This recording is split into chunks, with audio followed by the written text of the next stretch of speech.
So if you've been following my channel for a while, you know that the last handheld game I've played is Sonic Rush on Nintendo DS. I have a video on the channel going over all my thoughts about this game, but too long, didn't watch. It's incredible, but I'll leave that in a card at the end of the video.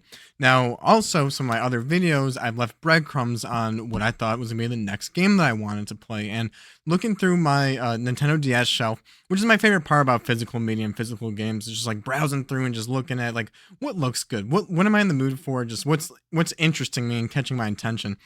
And somehow, for some reason, it kept calling to me with Star Wars Episode 3 Revenge of the Sith on the DS. I like don't have any nostalgia for this game. I don't remember this game. I don't know how I acquired it. Like, did I want it? Like, did I get it on a sale? I don't remember. And I just wanted to know, like, is this a bad game? I want to just see it for myself. Like, to me, at face value, this screams like this is a budget shovelware game. This is garbage. This is trash. And I just wanted to get hands on with it and just see what is it like. Is it fun? And I was guessing it'd be like a little short game or something. Maybe I could just play through it really quick. A big kind of nothing burger. Maybe I'll make a video about it. And I don't want my game decisions to be like revolved around YouTube. I want to play the games I want to play as if I didn't have the channel at all. So like this would have been like, I'm curious, I want to play it, and then I'll move on. But at the same time, I won't like, all right, I can make a video about that and just like talk about it and just like, show off what I'm playing and what I'm doing. And so, yeah, I checked out Star Wars Episode 3 Revenge of the Sith, and I popped it in, and no surprise that I don't remember this game. I looked at my old save file, and I only completed 2 of the levels with, like, Anakin. So, in this game, you can play as Anakin or Obi-Wan, and they both play a bit different. Obi-Wan is by far the easier character, because he can heal himself, so they each have, like, different powers. But it's just a side-scrolling beat-em-up game with a Star Wars Episode 3 skin, but honestly, sometimes like that's all it needs, If you're a fan of Star Wars, it's just fun to play as Anakin and Obi-Wan just destroying some droids or clone troopers, and it's fun. That's really all it needed to be. And it's a side-scrolling beat 'em up. I guess like Teenage Mutant Ninja Turtles, Turtles in Time, just a side-scrolling beat 'em up. And it's fine. And honestly, I just had more like a lot more enjoyment out of this than I ever expected. I mean, I'm serious. I played through this and beat it as Anakin and Obi-Wan. That's kind of where I started out with. Was like, oh, am I really going to play through it twice as both characters? But I did that. But like, it opened up a real slippery slope where there's like a harder difficulty after you beat the game. And so I was like, I want to play that, the harder difficulty. And I was also really curious with like games in this generation with the DS that they also had their Game Boy Advance releases. And so I ended up playing the Game Boy Advance version on my emulation handheld, my Amberneck SP, because I was just really curious of some things about it, and I also wanted to know, like, as a good test case, since I just played the DS version of it, like, all right, I'm guessing it's probably the same game on the Game Boy Advance, and so I was just like, since the Ambernick is a bit new to me, okay, so this emulation handheld is new to me, and I want to know, it's like, as I go on and experience new games, if I go and play a Game Boy Advance game that I'm not nostalgic for, that I've never played before, is this going to give me a satisfactory experience where I can truly feel satisfied that I played this game for the first time? And so I thought that'd be a good test case, because this game is short, right? Especially if you only do one of the characters. Like, I mean, this is like a 2-hour long game. Even if you do both characters, the levels fly by. Each character gets 13 levels, and it's really just like 9 side-scrolling levels. There's 4 fights, 4 boss fights, but it's fun. I think like, you go left to right and you kill the droids and enemies, and then again, the screen freezes so you can't like move left or forward until you defeat all the enemies. Then you keep moving forward and eventually get to the end, and then like in game design terms, it loads the next scene, and there's like a couple scenes, and then usually the levels end with some kind of gimmicky thing at the end where it's like survive for 2 minutes or get to the end of this section in 60 seconds. There's a couple like kind of boss fights where you're fighting some vehicles and you have to like defeat those. And so, yeah, honestly there's a lot of variety to it for what it is, this little handheld game. But the DS version, there's a couple of special missions, they call it, and these I thought were just like awesome. Like when I was playing it, I was like, wow, there's a lot of variety here, like the side scrolling, like the powers, you do the boss fights. I was really happy with the variety. And then they throw in these 3D levels where you're piloting a ship, and it's all in like 3D, like that, like really nostalgic Nintendo DS 3D style. And it really seemed like it was slapped together. Some of some of the skyboxes in like the city where you're like around the Jedi Temple, defeating some, just having dog fights with and it kind of reminds me of like Star Fox, I suppose. Um, the background of the skybox looks really sad, like just a box of like JPEGs. Like they made some of these like backgrounds in like a week. I don't know. It's really funny, but like I liked it though. I enjoyed it.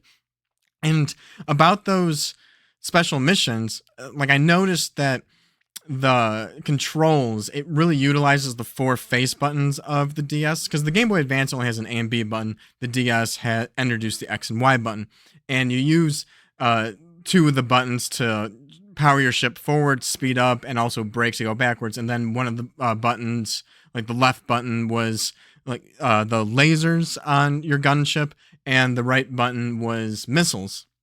And so I was thinking, I'm like, oh, okay, the Game Boy Advance version again. Because when I saw that this was also released on the Game Boy Advance, I've never played a game in my life that was like on the DS and the Game Boy Advance. I never played both versions.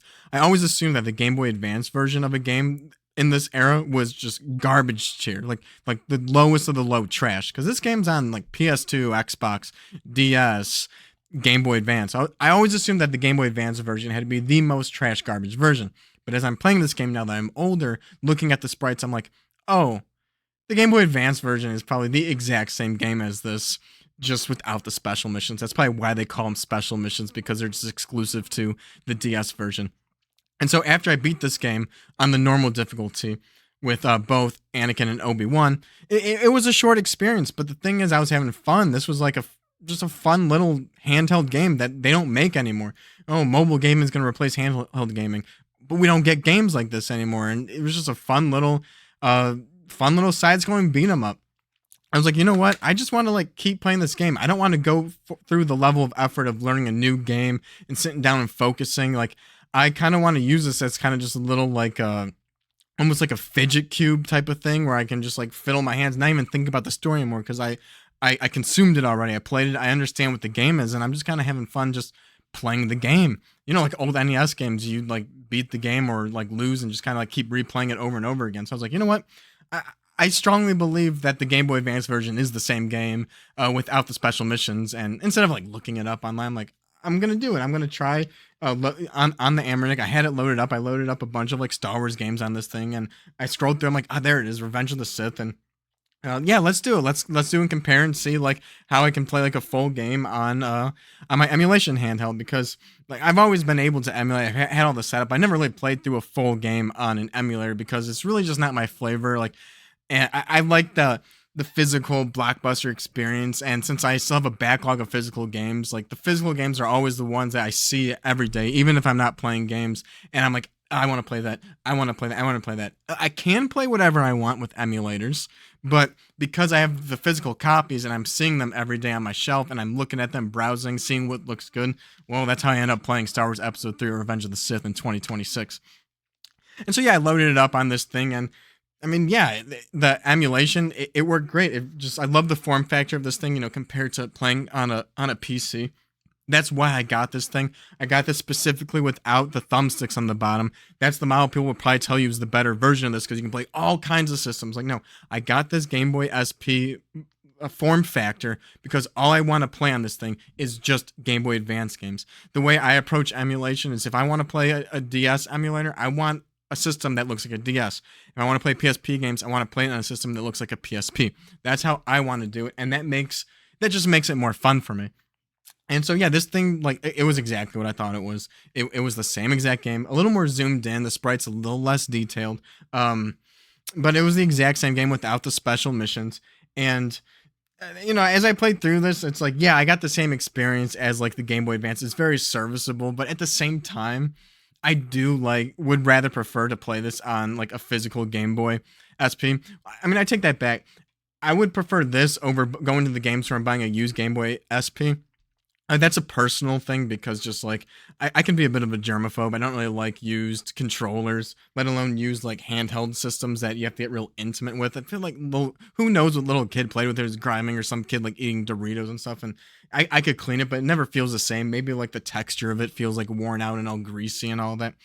And so I would prefer this, because I could buy this brand new, like this is mine, over that. But like, if Analog or Mod Retro releases I really hope they release a Game Boy Advance FPGA system. I know you can play Game Boy Advance on the Analog Pocket. It's out of stock, but it doesn't have the same form factor. Like that's kind of something I'd rather play Game Boy and Game Boy Color games on. But for Game Boy Advance, I love the SP model. So yeah, I really hope they release something like that, and that'd be top tier. And like this game, as I played through it, just I wanted to just see if they didn't have the special missions. And so I got to mission 4. I was like, okay, like that's enough. I can make a video at this point. But at the same time, I'm like, man, I'm just like kind of micro gaming this, and I'm just having fun. I'm just gonna play this and like talk to my wife or something. Like I didn't play in front of a TV, but like I could totally see in the future just like whipping this game out, playing, and just like not like. I don't know, not thinking of having me this like the side thing again, like a fidget cube or fidget spinner, just kind of playing a video game on the side, maybe watching TV, watching the news, playing it. Nothing too serious. Absolutely loved it. And so like therefore if I find this game at like GameStop or so, not GameStop, but at a local game store, and it's less than $10 on Game Boy Advance, even though I have the DS version, like because I do think that Analog or Mod Retro are going to release an FPGA Game Boy Advance system, I would probably pick it up if it was like $5. Be like, yeah, like I just made a nostalgic memory with this game. I know this game is fun, and I didn't 100% it, to be honest. Each level you can go and like there's like these skill point pickups that drop, and I usually max those out, but there's additional things like beat the level fast, and you get like you can max out your bonus points with that, and also like use a lot of basically just like force powers, the special powers, like play like a Jedi, and they reward you for that. So there's kind of like a way, like a skill ranking system, and to do it the best. And yeah, you can basically 100% the level. So I can see myself in the future just like chilling like in like a sunroom if I have one someday, or just like sitting in front of the TV watching the news and just kind of like I'm just gonna kind of fiddle with this and like try to like 100% some levels. And I don't want to go through that effort and 100% something on an emulator. I'd much rather do that like on a physical Game Boy cartridge. Either way, but that's like if I want to play it on the game, if I'm really feeling just like playing Game Boy. The DS version is the definitive version of the game. And so this was the one where after at this point I beat it 4 times, normal on both, on the DS and the Game Boy SP. And I was just like, you know what? I still want to play the game. I'm still enjoying and having fun just fiddling and just playing with this game. Let's try out Master Mode. Like, am I good enough to play Master Mode? I'm a little intimidated. I'm playing the hard difficulty because I don't really play too many 2D beat 'em ups. So again, maybe that is why I'm enjoying this game, because I don't really play too many 2D beat 'em ups. Maybe this game is just so generic and trash, but like at the same time, it's like it's generic and trash, but it's Star Wars skin, so I'm enjoying and having fun. And so the Master Mode is really same game. It's kind of like a new game plus. All the skills you have before you get to carry over, and you can continue to unlock more skill upgrades. So like the enemies are harder and everything, but the big catch is that you don't have any extra lives. So when you play normal, you start with 2 extra lives, giving you a total of 3 lives. And throughout the level, they drop lives, and so you can pick up an additional life too. You can still only hold 2 extra lives at a time. So this, you start out with 0 lives. And so at first, like I'm just playing through one level at a time, like locked in. I'm like, really focusing. This is fun. And as I like continue through the levels, I don't know which level started getting hard, maybe like 8 or 9 or something.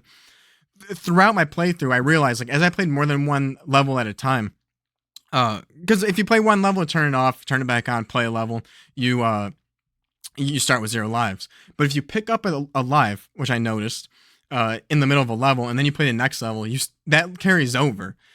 Same with like the normal mode. I noticed that when you start with the 2 extra lives, and as I'm learning the game, I'm dying a couple times, and so maybe I lost both my 2 lives, but I beat the level. Then the next level I start, it doesn't reset your lives. I start with 0 lives. I'm like, oh, it's actually beneficial for me to just die right away, or turn the game off and turn it back on so I can get my lives back. It's kind of the opposite on Master Mode. You can get a life in the level, finish it, and that carries over. And I feel like that was like an oversight with the Master Mode. Like, I don't really think they intended to do that. And so I had that in the back of my head the whole time. And at the very end, like when it started getting hard, it's like I could be grinding, but like I'm playing through this for the 6th time. Obi-Wan was easy because he can heal himself. Anakin can't heal himself. So I did that one last. And I was just like, man, I already know I can go back and like to an easier level, pick up an extra life, then come back here and get through. Like if I just have that 1 extra life, I could beat this level. That's all I need. instead of like memorizing the levels and the enemies. So I did ultimately doing that. There was also some other things too, those gimmicky parts at the end. When I play my normal playthrough, if you do one of those like vehicle boss fights and you die and you lose all your lives, they don't make you redo the level from the beginning. Like if you get to that end of the level gimmicky part and you die, you start there again. And they still did that with master mode. So it was just like, as long as I can get to that part, I can just keep trying over and over, and eventually I'll get it. So those things kind of like broke like the challenge and the fun of master mode for me. Like uh it broke a little bit of the game where I'm just like, I'm not gonna sit here and just grind it anymore. I'm ready to move on. But like that's cool. I kind of feel like that was a little bit of an oversight, but whatever. It was cool either way.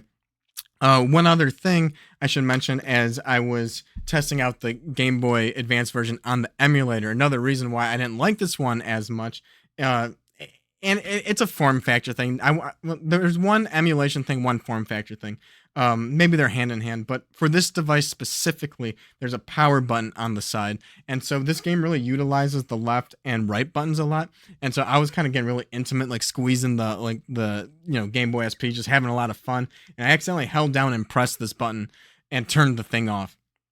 And so when it comes with RetroArch and emulation, uh, everything kind of dirty saves when you save the game, and you have to back out to the menu for it to actually save the game. So because I turned it off, I lost 3 levels. I wasn't doing master mode, so it wasn't that big of a deal, but I'm just kind of like, man, I'm someone who likes to save all the time. I'm someone who saves a game and then saves a second time just in case. But like when it comes to the world of emulation, like with this, you can't do that unless you back out. So I was just like, I'll do 2 levels and then I'll quit out and then relaunch the game to like actually save, which I kind of find annoying. And as I like continue to think physical or use emulation, that honestly might be enough to be like, you know what, I'm just gonna buy the game so I could just like the physical copy of the game and play a real version versus the emulator version, so I can just like actually save it. Like if I see something out for a good price as I'm local like game store hunting, yeah, something like that'd be fun. But yeah, at the very end, the last boss, Anakin versus Obi-Wan, is actually pretty hard. And it took me 6 times playing through this game before I realized that, and this is why, like, I kept playing. I was like, maybe something else will come up in the video, for like to talk about.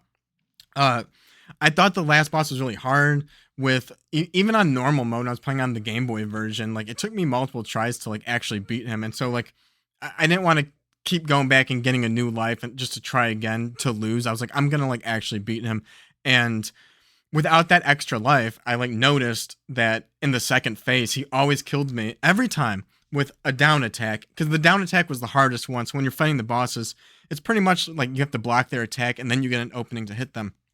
Most of them you can just like block up, but some of them you have to block down, or you use hold your force button to absorb their force. Or in the case of Obi-Wan, he does this down force attack and you have to jump out of the way. But every time I moved to the second phase and I lost the first attack because he hit me on the down and I was low on health from the first phase. And I was like, wait, is he really on just a cycle? And it wasn't random. He was on a cycle, which is what I learned. It was like his jump up and down attack, then like a heavy attack, then the down attack, then the force like absorb, and then the force down attack, and it kept cycling that with phase 1. So I absolutely destroyed him. Phase 2 was a different cycle, but the big thing was he has like 2 attacks, this like spinny attack, which you can just block up. So blocking up is by default, and that one won't kill you. But there's this other one they have to block down. That now that I learned that it's a set cycle, it was shortly after that spin attack that he hits up, and if he hits you with this, it's an insta kill, straight up insta kill, no matter how much health you have. And that's where like in my previous playthroughs, I was like, as long as I have an extra life at this point for that attack, I'm good. I can beat him. But now that I knew it was actually a set pattern, that really changed the game, and I destroyed him and everything. When you beat the game on normal mode, there's an end screen after the credits. I was like, congratulations, you beat the mode. Here's 50 extra skill points. Try to beat the game on master mode. And what was really funny and a real charm of this game that doesn't happen anymore, definitely not in modern gaming, it must not be serious enough. But when I beat this with both characters, with Anakin and Obi-Wan, when you beat it with one of the characters, it says, okay, now beat it with the other character. When I beat it with Anakin and beat master mode on both games, it's like, congratulations, you beat it on master mode. Now try to play with the game screen upside down. And I laughed. I went and showed my wife. I brought my DS to show my wife. I'm like, look at this. This is hilarious. This is a game by Ubisoft back in the day. Like totally different company. They're just cracking jokes on this game. It's like it's not that serious, and it's just like I love this. I love this era of gaming where it's just like here's a movie tie-in game. It's honestly a fun experience. Had more hours in the DS version of this than Sonic Rush, and I played the DS version and the Game Boy Advance version. So this has held my attention and was just a nice little like enjoyable entertainment experience versus doom scrolling my phone. I got more hours out of this than Sonic Rush. Sonic Rush is the better game, but there's got to be something that said that I got more entertainment hours. Like I was just playing this game instead of doom scrolling, and it was fun, and I enjoyed it. They're cracking jokes at the end. What a different Ubisoft. I absolutely recommend this game. The DS game is the definitive version of the game. It was really nice using the touchscreen for like your Jedi powers that are mapped to like LR, like you press LR and A at the same time, or L and A. Like there's some combos for it. We don't have to memorize the combos in this. You could just use the DS screen. They light up when you have enough power available. You have the special missions. The graphics are a bit better. This is the better version of the game. But if you only have access to the Game Boy Advance game or want to spin it up on an emulator because like, oh, the Pokemon Game Boy Advance games, just emulate it. Well, just emulate the Star Wars Episode 3 Revenge of the Sith. You can play on your phone right now. It's the exact same game as the DS. Like the special missions and all, I don't think that's enough to be like, yeah, like you're really missing out if you don't play the DS version. The Game Boy Advance version is perfectly fine. Even I still want to buy a physical copy of the Game Boy Advance version because now I've made a memory with it. I'm sure I'm going to be nostalgic for it in 20 years. Like if I just have a box of Game Boy Advance games to shuffle through, like I know that'd be a game I can go to and just like sit on the couch, play it. Which I wasn't watching TV with it, but it popped in music, which I hadn't done for a long time. I have vivid memories of like as a kid playing Minish Cap on my Game Boy Advance, listening to Linkin Park live in Texas on my blue iPod Mini, watching like Dragon Ball Z on the TV in the background, just like playing games. And it's like I really got that vibe. I popped in some headphones, which was the first time I've done that in a very long time. Because I don't know, maybe it's like YouTube culture, all these like video essays of people talking about video game music and stuff, and like almost felt like bad for like years listening to music while playing a game. But then I'm like, wait a minute, I used to install music on my Xbox 360 and listen to like music while playing video games. And it's just like, it was really fun doing that. And this was like a perfect game with the multiple playthrough, just really casual. But you know what? Like so much better than doom scrolling my phone. So yeah, I had a great time playing Star Wars Episode 3 Revenge of the Sith. It was a small game. I went into this thinking this was going to be a bad video game and came out with it thinking that this is actually a great video game. For what a video game is supposed to be, interactive entertainment. This it's just a great handheld video game.